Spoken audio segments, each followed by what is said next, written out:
I will concentrate on the platform experiment model and how to using this various level of the models to see how the kidney or glomerular regeneration happens.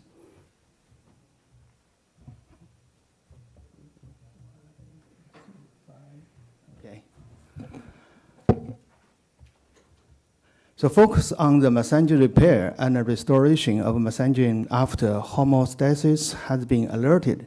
Various experiment models, including in vitro, ex vivo, and in vivo, has been used in our laboratory in the past 30 years. Since the timing is overpassed, I will getting this simple. For the glomerular kidneys, they're composed with the nephron. Nephrons composed with glomerular and the tubings. Our mainly the focus on the mesangial cells and then their reactions towards the glomerulopathologic light chains. So the light chains, there's a heavy chain and a light chain. Light chains composed of the various region and the constant region. Due to the variation of the various region, the light chain cannot make good march to the heavy chain, so to produce immunoglobulins. In that case, a lot of the light chain accumulate in the body. So kidney is, especially the mesangial cells, will face to clean it. So in that case, have some disease happening. No, this, okay.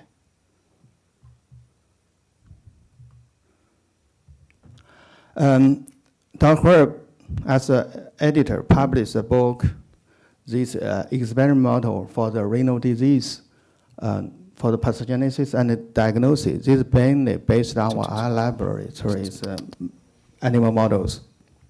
Ma'am, please do not take pictures of the screens. Thank you. Okay, this is a 60 living cell imaging system. Here is the first I handmade in 15 years ago. Very easy. We perfuse medium through the wells, keeps the cell alive, and put the gas. And then now we have the most advanced one, cost like the $200,000. That is a 6D model. We can tracing the cell by the weeks and taking different colors, various regions, and also do whatever conditions you want.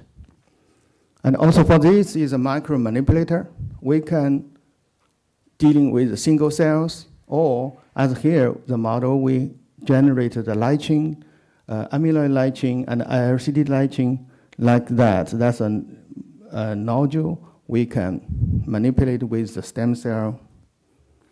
And this is, we have the 3 version of the ex vivo kidney perfusion system. In this system, we take out the kidney from the rat, mouse, and eventually we'll take it like the pig. And finally, if we can take out of the humans and keep them alive, then up to now we can keep at 96 hours.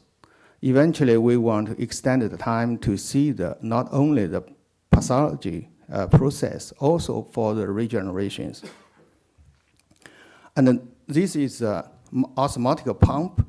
We can put the drugs or any items into this pump and put the jugular vein to dilute into the whole body.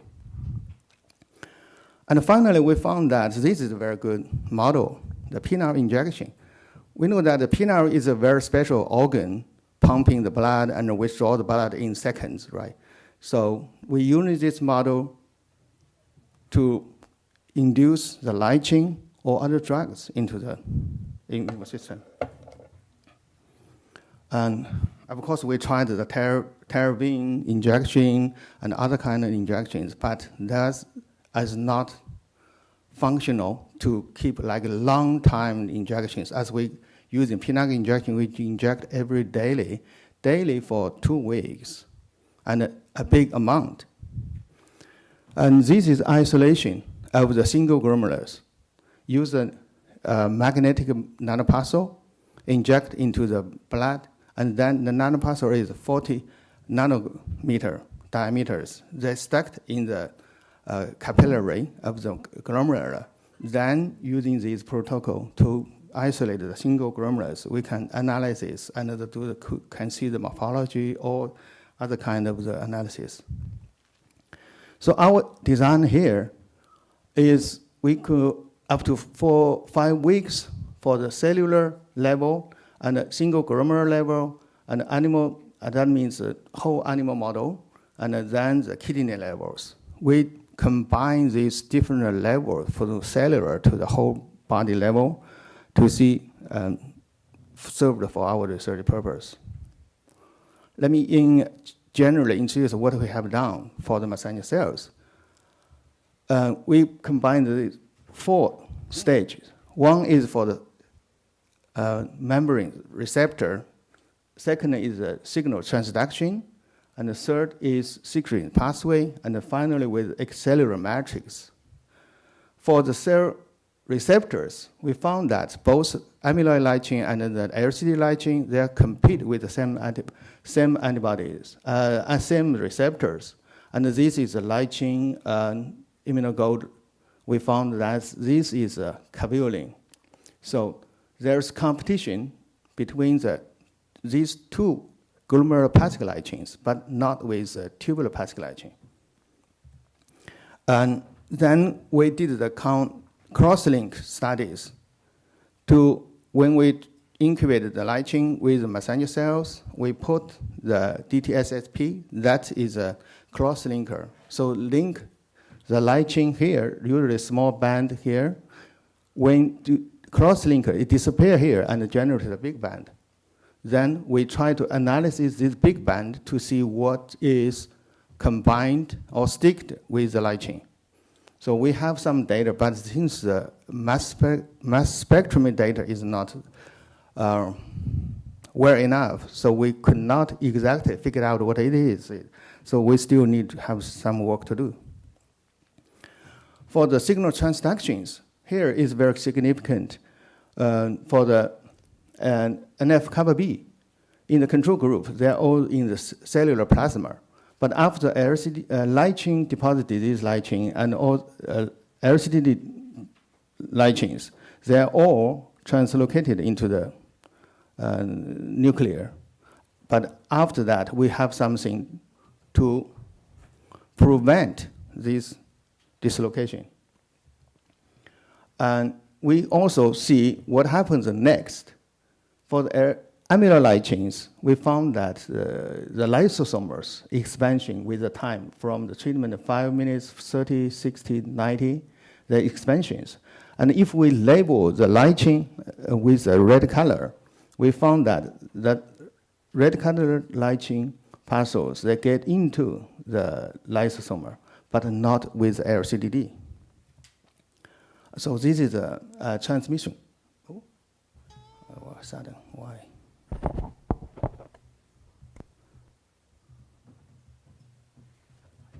Okay.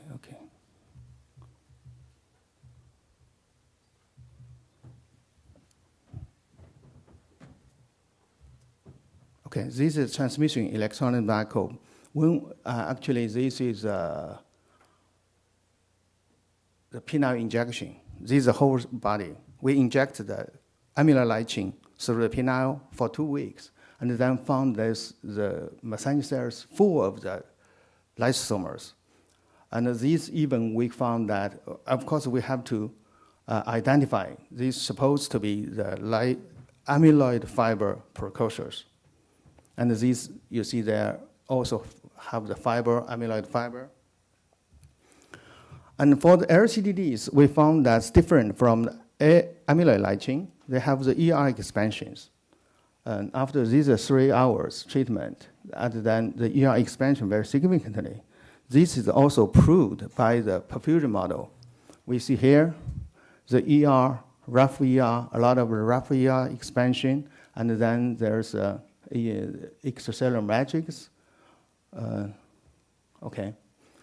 And this is 3D mesangial models. We grew the cell, mesangial cell, on the top of the mesangial, and this is a biopsy, the clinical biopsy model. We see this is a control, and the amyloid, very sticky amyloid fiber material, and the LCDD, very tough nodules. And we can see here, within the control group,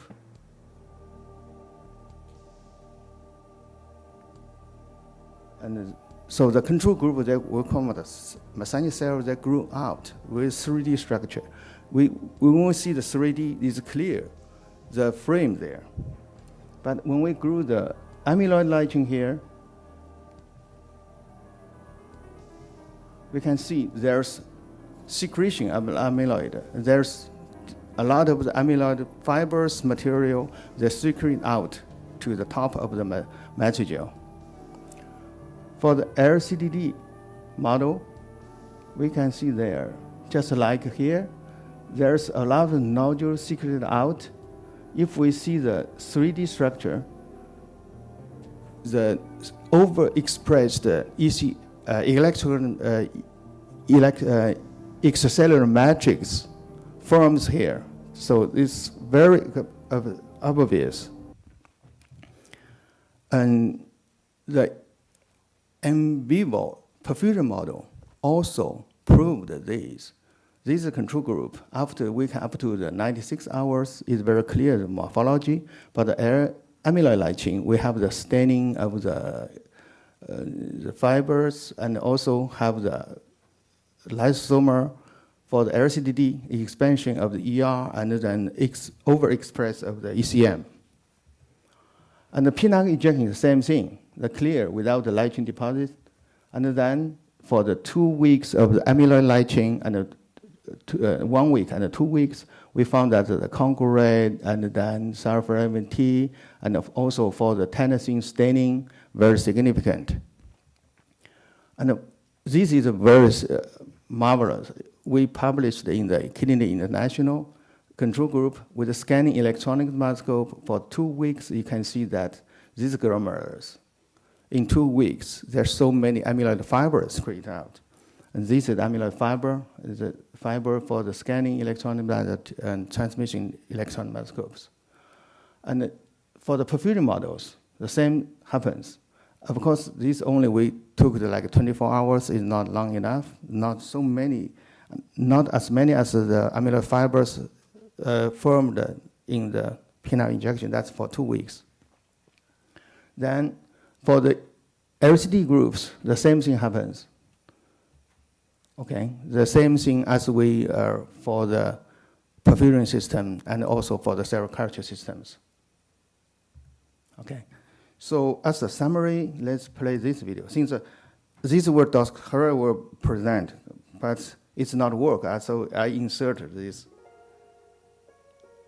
As we see, the pink color is the LCD light chain. When they this is the LCD first. The green colors, they get in, so ER expansion.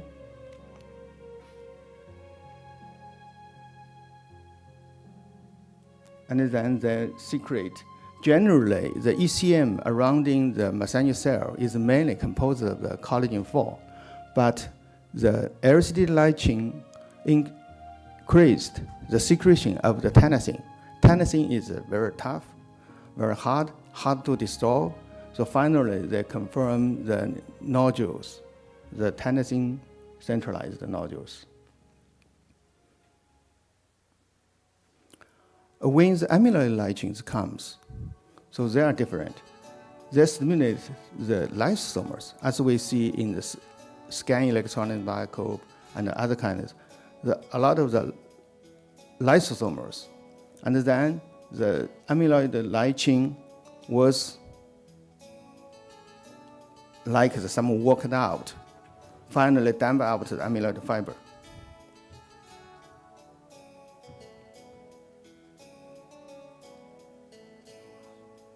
Yeah, so this actually, we made this video before we had the data for the scan electron microscope and the translational microscope. Yeah, but it's proved quite true. Then we figured out how to, using our basic model, to get this repaired cellularly or extracellular matrix.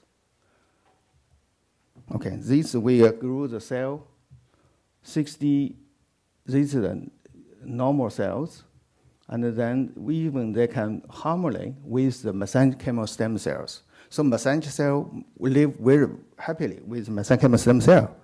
And then with amyloid light chains and LCDD, we'll see, since the time limited, I will show you this one. So with the timing passing, the amyloid light chain, I took every 10 minutes as one picture. You know, there's some nodules formation here. LCDD stimulated the mesangial cells to put it. And then we will, even when we put the curcumin there, we found this nodule not firm. Okay. And then so this is for Dr. Erlen. And this, in 28 hours, all the cells, we induced the apoptosis of the mesangial cells. And then we put the stem cell in. We found that the stem cell come in and eat up the macrophage, eat up all the apoptotic bodies. So we also proved that after treatment, the mesenchymal stem cell phenotype of the CD68 disappears.